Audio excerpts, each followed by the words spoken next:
ಆದ್ರೆ ನೀವ್ ಬೇಡ್ಕೊಳ್ಳೋದು ಹಿರಣ್ಮಯಿ ನೆಮ್ಮದಿಯಾಗಿರ್ಲಿ ಅಂತ. ಹಿರಣ್ಮಯಿ ಮಾತ್ರ ನೆಮ್ಮದಿಯಾಗಿರ್ಲಿ ಅಂತ. ನೋಡಿ, ನಿಮ್ ಸಂಬಂಧನೇ ಬೇಡ ಅಂತ ಮನೆ ಬಿಟ್ಟು ಬಂದವಳು ನಾನು. ನಿಮ್ ಜೊತೆ ಬಾಳೋ ಸಂದರ್ಭ ಬರಬಾರ್ದು ಅಂತಾನೆ ನಾನು ಸಾಯಕ್ ಹೊರಟಿದ್ದು.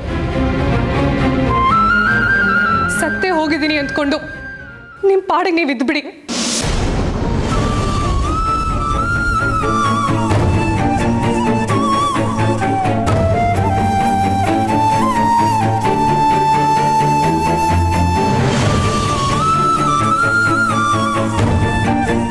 ದಯವಿಟ್ಟು ಮತ್ತೆ ಈ ಕಡೆ ಬರೋ ತೊಂದರೆ ತಗೋಬೇಡಿ. ಕಾತ್ಯಾಯನಿ, ಇವರಿಂದ ನಿನ್ಗೇನೇ ತೊಂದರೆ ಆಗಿರಲಿ, ಏನೇ ಅನ್ಯಾಯ ಆಗಿರಲಿ, ಆದರೂ ಹೆತ್ತೋರು ಹೆತ್ತೋರೆ ಪುಟ್ಟ. ನೋಡು ನಿಮ್ಮಮ್ಮ ಹೇಗೆ ಕಣ್ಣೀರು ಹಾಕ್ತಿದ್ದಾರೆ ಅಂತ. ಈ ಕಣ್ಣೀರು ನಾನು ವಾಪಸ್ ಹೋಗ್ಲಿ ಅಂತ ಅಲ್ಲ.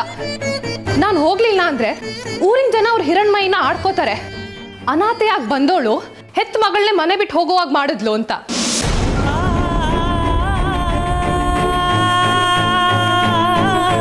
ಅದನ್ನ ಇವ್ರ ಕೈಲಿ ಸಹಿಸ್ಕೊಳಕ್ ಆಗಲ್ಲ. ಅದಕ್ಕೆ ವಾಪಸ್ ಕರ್ಕೊಂಡು ಹೋಗಕ್ ಬಂದಿದ್ದಾರೆ. ಅಲ್ಲಮ್ಮ ಕಾತ್ಯಾಯನಿ, ಅವ್ರು ಏನು ಹೇಳ. ಪ್ಲೀಸ್,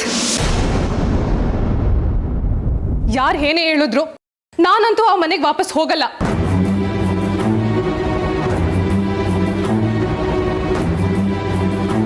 ಹಾಗಂತ ನಿಮಗೆ ಭಾರ ಆಗ್ಬಿಡ್ತೀನಿ ಅಂತ ಅಂದ್ಕೋಬೇಡಿ. ಸ್ವಲ್ಪ ಹುಷಾರಾಗೋವರೆಗೂ ಟೈಮ್ ಕೊಡಿ, ಆಮೇಲೆ ನನ್ನ ದಾರಿ ನಾನು ನೋಡ್ಕೊಂಡು ಹೋಗ್ತೀನಿ. ಪ್ಲೀಸ್. ಈ ಅಮ್ಮನಿಗೆ ಇಂಥ ದೊಡ್ಡ ಶಿಕ್ಷೆ ಕೊಡಬೇಡವೆ, ಬಂದ್ಬಿಡೆ. ನಿನ್ ಕೈ ಮುಗಿತದೆ, ನಿನ್ ಕಾಲಿಗೆ ಬೀಳ. ವೈದೇಹಿ, ಏನ್ ಮಾತಾಡ್ತಿದ್ಯಾ? ನನಗೆ ನನ್ನ ಮಗಳು ಬೇಕಷ್ಟೆ. ಬಾರೆ ಕಾತ್ಯಾಯನಿ, ನೀನ್ ಬರೋವರೆಗೂ ನಾನು ಇಲ್ಲಿಂದ ಕಾಲ್ ತೆಗೆಯಲ್ಲ.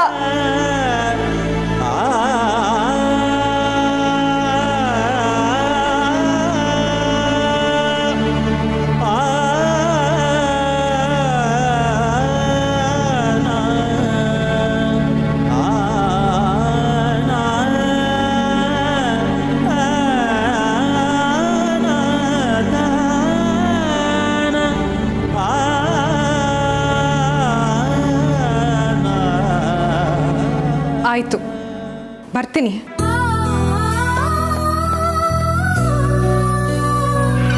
ಆದ್ರೆ ನಾನು ಬಂದ್ರೆ ಆ ಹಿರಣ್ಮಯಿನ ಮನೆ ಬಿಟ್ಟು ಆಚೆ ಕಳಿಸ್ತೀರಾ ಶಾಶ್ವತವಾಗಿ?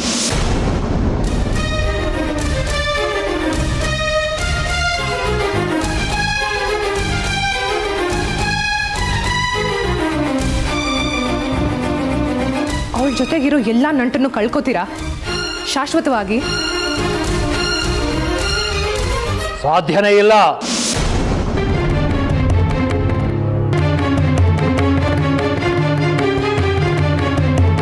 ಹಾಗಾದ್ರೆ ನಾನು ನಿಮ್ ಜೊತೆ ಬರೋದು ಸಾಧ್ಯ ಇಲ್ಲ. ನಿಮ್ಮಂತ ತಂದೆ ತಾಯಿಗೆ ಮಗಳಾಗಿ ಹುಟ್ಟಿದ್ದಕ್ಕೆ ಪಶ್ಚಾತ್ತಾಪ ಪಡ್ತಾ ಇದ್ದೀನಿ. ಪ್ರತಿ ಕ್ಷಣ ನಿಮ್ಮನ್ನ ದ್ವೇಷಿಸ್ತಿದ್ದೀನಿ.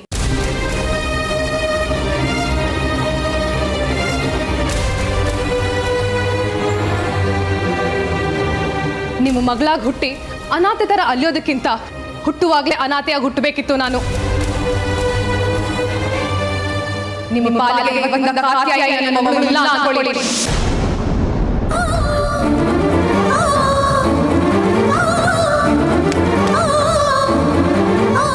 ನಾನು ಅಷ್ಟೇ, ನನ್ನ ಪಾಲಿಗೆ ಅಪ್ಪ ಅಮ್ಮ ಸತ್ ಹೋದ್ರು ಅಂದ್ಕೋತೀನಿ.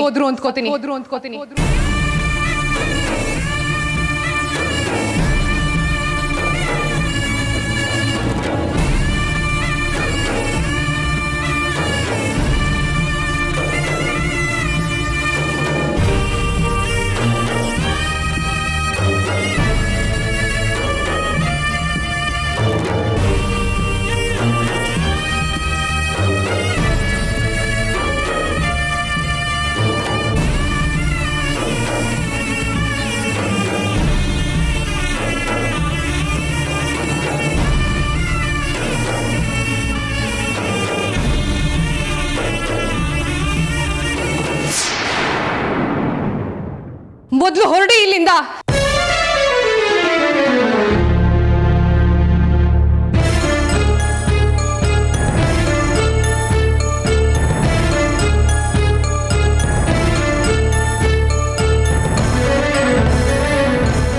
ನೊಂದ್ಕೋಬೇಡಿ. ಅವಳು ಹೀಗೆ ಮಾತಾಡ್ತಿದ್ದಾಳೆ ಅಂದರೆ ಅವಳಿಗಷ್ಟು ನೋವಾಗಿದೆ ಅಂತ ಅರ್ಥ. ಹಾಗಂತ ಅವಳು ಸರಿ ಅಂತ ನಾನು ಹೇಳ್ತಿಲ್ಲ. ಒಂದು ಸ್ವಲ್ಪ ದಿನ ಅವಳು ಇಲ್ಲೇ ಇರಲಿ.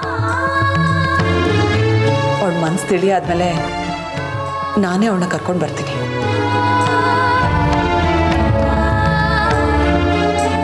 ಬನ್ನಿ, ತಿಂಡಿ ತಿನ್ನಿ. ಬೇಡ, ನಾವು ಹೊರಡ್ತೀವಿ.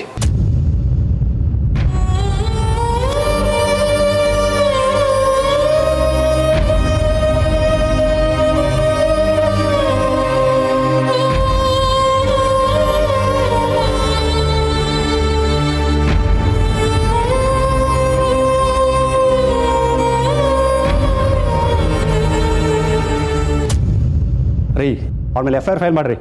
ಇನ್ಸ್ಪೆಕ್ಟರ್, ಯಾರೋ ಕೊಟ್ಟಿರೋ ಕಂಪ್ಲೇಂಟಿಂದ ನಾನು ಅಪರಾಧಿ ಅನ್ನೋ ಕನ್ಕ್ಲೂಷನ್ಗೆ ಬಂದಿದ್ದೀರಾ. ನನ್ನ ಮೇಲೆ FIR ಫೈಲ್ ಮಾಡ್ತೀರಾ?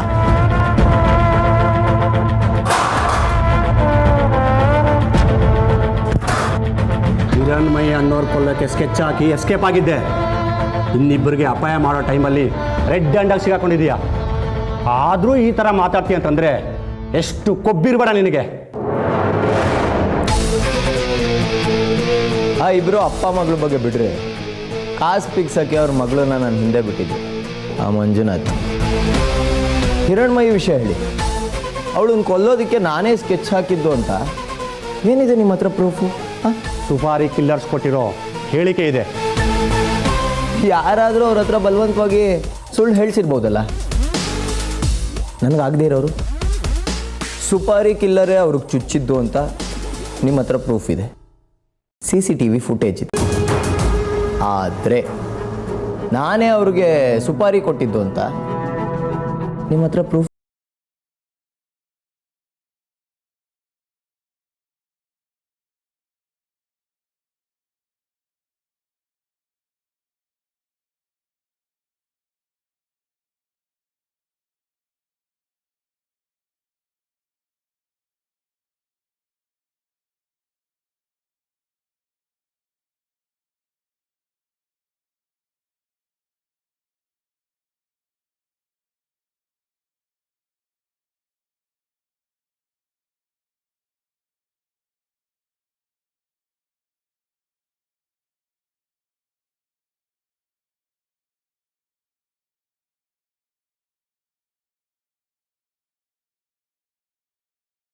ಯಾರಿಗೆ ಫೋನ್ ಮಾಡ್ತೀಯೋ ಫೋನ್ ಮಾಡ್ಕೋ.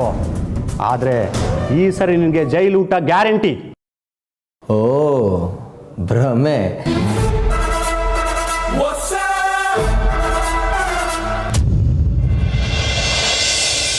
ತಗೊಳ್ಳಿ ಮಾತ್ರೆ.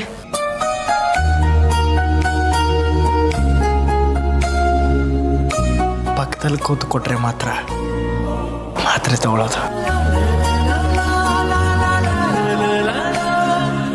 ಆವಾಗಲೇ ಏಟಾಗಿದ್ದು ನಿಮಗೆ, ಆದರೆ ಪ್ರಾಣ ಹೋಗಿದ್ದು ನನಗೆ ಅಂತ ದೊಡ್ಡದಾಗಿ ಡೈಲಾಗ್ ಹೊಡೆದೆ. ಅದೆಲ್ಲ ಸುಳ್ಳ?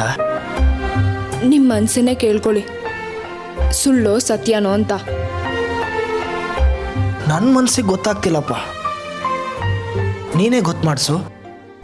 ಪಕ್ಕದಲ್ಲಿ ಬಂದು ಕೂತು. ಇಷ್ಟು ದಿನ ನಮ್ಮ ವಿಷಯ ಯಾರಿಗೂ ಗೊತ್ತಿರಲಿಲ್ಲ. ನೀನು ಮಾವನಿಗೆ ಮಗಳಾಗಿರಲಿಲ್ಲ. ಆದರೆ ಈಗ ಮಾವ ನಿನ್ನ ದತ್ತಕ್ಕೆ ತಗೊಂಡು ಸ್ವಂತ ಮಗಳು ಅಂತ ಸ್ವೀಕಾರ ಮಾಡಾಯಿತು. ನಮ್ಮ ಪ್ರೀತಿ ವಿಷಯ ಎಲ್ಲರಿಗೂ ಗೊತ್ತಾಗೋಯ್ತು. ಈಗ ನಾವಿಬ್ಬರೇ ಮಾತಾಡ್ಕೊಳ್ಳಿ ಅಂತ ಮನೆಯವರೆಲ್ಲ ನಮ್ಮಿಬ್ಬರನ್ನೂ ಏಕಾಂತದಲ್ಲಿ ಬಿಟ್ಟು ಹೋಗಿದ್ದಾರೆ. ಈಗಲಾದರೂ ಬಂದು ನನ್ನ ಪಕ್ಕ ಕೊಡಬಾರ್ದ?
ಅಮ್ಮ ಯಾಕಮ್ಮ ತುಂಬ ಬೇಜಾರಲ್ಲಿ ಕೂತಿದ್ಯಾ? ಓಹ್, ಕಾತ್ಯಾಯನಿಯವರ ವಿಷಯನಾ? ಅಮ್ಮ, ಕಾತ್ಯಾಯನಿಯವರು ಅವ್ರ ತಂದೆ ತಾಯಿ ಜೊತೆ ಮಾತಾಡಿದ ತಪ್ಪು ಅಂತ ನಿನಗೆ ಅನಿಸ್ತಿರ್ಬೋದು. ಆದ್ರೆ ಕಾತ್ಯಾಯನಿಯವ್ರ ಬಗ್ಗೆನೇ ನನ್ನ ಮನಸ್ಸು ಯೋಚನೆ ಮಾಡ್ತಿದ್ಯಮ್ಮ. ಆದ್ರೆ ನನ್ನ ಮನಸ್ಫೂರ್ತಿ ತುಂಬಿಕೊಂಡಿರೋದು ಸೂರ್ಯಂದೇ ಚಿಂತೆ ಕಣ. ಅವನ್ ಮನೆಯಿಂದ ಹೋದಾಗಿಂದ ಫೋನ್ ಮಾಡ್ತಾನೆ ಇದ್ದೆ, ರಿಂಗ್ ಆಗ್ತಾ ಇತ್ತು, ಯಾರು ರಿಸೀವ್ ಮಾಡ್ತಿರ್ಲಿಲ್ಲ. ಆದ್ರೆ ಇವತ್ತು ಯಾರೋ ಒಬ್ಬ ಹುಡುಗ ರಿಸೀವ್ ಮಾಡ್ದ. ತಮಿಳ್ನಾಡುಗೆ ಅಕ್ಕಿ ತಗೊಂಡು ಹೋಗೋ ಗೂಡ್ಸ್ ಗಾಡಿನಲ್ಲಿ ಸೂರ್ಯನ್ ಫೋನ್ ಸಿಕ್ತು ಅಂತ ಹೇಳ್ದ. ಹಾಗಾದ್ರೆ ಸೂರ್ಯ ಎಲ್ಲಿ ಹೋದ? ಸೂರ್ಯನ್ ಫೋನ್ ಹೇಗೆ ಆ ರೂಟಲ್ಲಿ ಹೋಯ್ತು? ಸೂರ್ಯ ಏನಾದ್ರೂ ಪೊಲೀಸರ ಕೈಗೆ ಸಿಕ್ಕಾಕೊಂಡಿದ್ದಾನೋ ಏನೋ. ಹಾಗೇನಾದ್ರೂ ಆದ್ರೆ ಸೂರ್ಯನ ನಾವು ಹೇಗೆ ಕಾಪಾಡ್ಕೊಳ್ಳೋದು? ಅಮ್ಮ, ನಿನಗೆ ನನ್ನ ಮದುವೆ ಚಿಂತೆನೂ ಇತ್ತು. ಏನಾಗಿದೆಯೋ ನಿನಗೆ? ಮನೇಲಿ ಎಲ್ಲರೂ ಸೂರ್ಯನ ಬಗ್ಗೆ ಚಿಂತೆ ಮಾಡ್ತಿರ್ಬೇಕಾದ್ರೆ ನಿನ್ನ ಮದುವೆ ಬಗ್ಗೆ ಯೋಚನೆ ಆದ್ರೂ ಮಾಡಕ್ಕಾಗತ್ತಾ? ಸೂರ್ಯನ ಬಚಾವ್ ಮಾಡೋಕ್ಕೋಸ್ಕರನೇ ಅಮ್ಮ ನಾನು ಮದುವೆ ಬಗ್ಗೆ ಆಸಕ್ತಿ ತೋರಿಸ್ತಿರೋದು.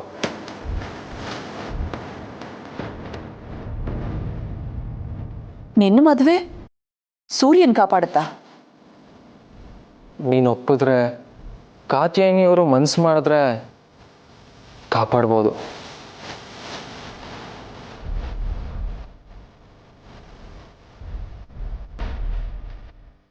ಸೂರ್ಯನಿಂದ ವರದರಾಜ್ ಅವರ ಸ್ನೇಹ ಕಳ್ಕೊಳ್ಳೋ ಟೈಮ್ ಬಂತು ಅಂತ ತಾತ ಬೇಜಾರು ಮಾಡ್ಕೊಂಡಿದ್ರು ಮೊನ್ನೆ.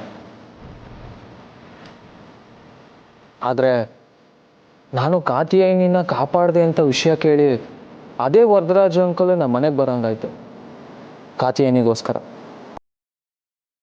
ಈಗ ಅದೇ ಕಾತ್ಯಾಯನಿಯವ್ರನ್ನ ನಮ್ಮ ಮನೆಗೆ ಸೊಸೆ ಮಾಡ್ಕೊಬಿಟ್ರೆ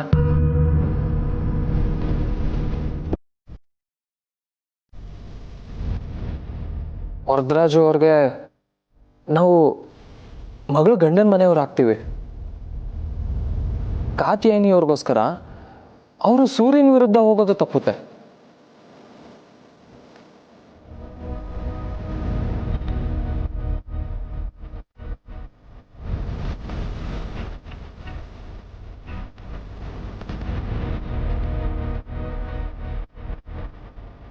ಆಂಜನೇಯ ಸ್ವಾಮಿ ತಾಯ್ತನ ತೆಗ್ದಿಟ್ಟಿದ್ದೇನಮ್ಮ.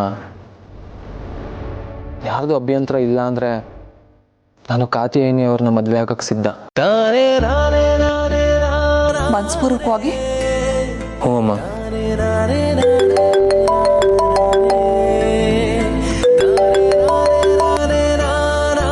ಹಲೋ ಅಮ್ಮ,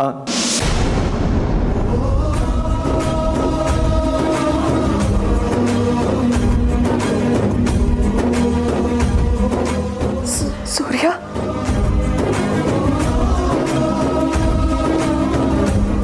ಎಲ್ಲಿದ್ಯೋ? ಪೊಲೀಸ್ ಸ್ಟೇಷನಲ್ಲಿ ಇದ್ದೀನಮ್ಮ.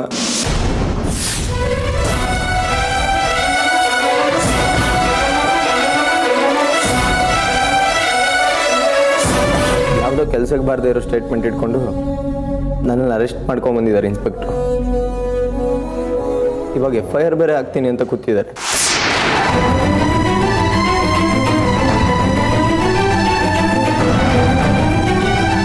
ಒಂದ್ಸಲ FIR ಲಾಡ್ಜ್ ಆಯಿತು ಅಂದರೆ ಮ್ಯಾಟ್ರ್ ತುಂಬ ಸೀರಿಯಸ್ ಆಗಿಬಿಡುತ್ತಮ್ಮ. ಇರು, ಈಗಲೇ ಮಹನ್ ಜೊತೆ ಮಾತಾಡಿ ಲಾಯರ್ ವ್ಯವಸ್ಥೆ ಮಾಡಿಸ್ತೇನೆ.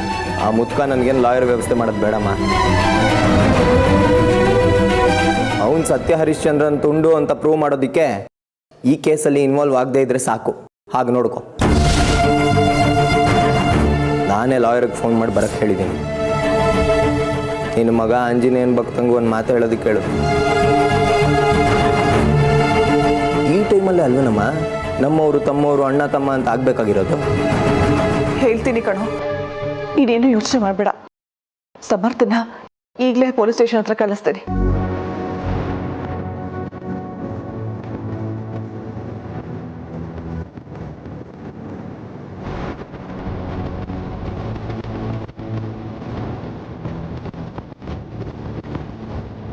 ಇನ್ಸ್ಪೆಕ್ಟರ್, ಇನ್ನು ಸ್ವಲ್ಪ ಹೊತ್ತಿಗೆ ನಾನು ಯಾರು ಅಂತ ನಿಮಗೆ ಗೊತ್ತಾಗತ್ತೆ. Cool cool cool cool. ತಗೊಳಪ್ಪ, ನಿಮ್ಮ ಸಾಹೇಬ್ರಿಗೆ ಫೋನ್ ಕೊಟ್ಬಿಡು.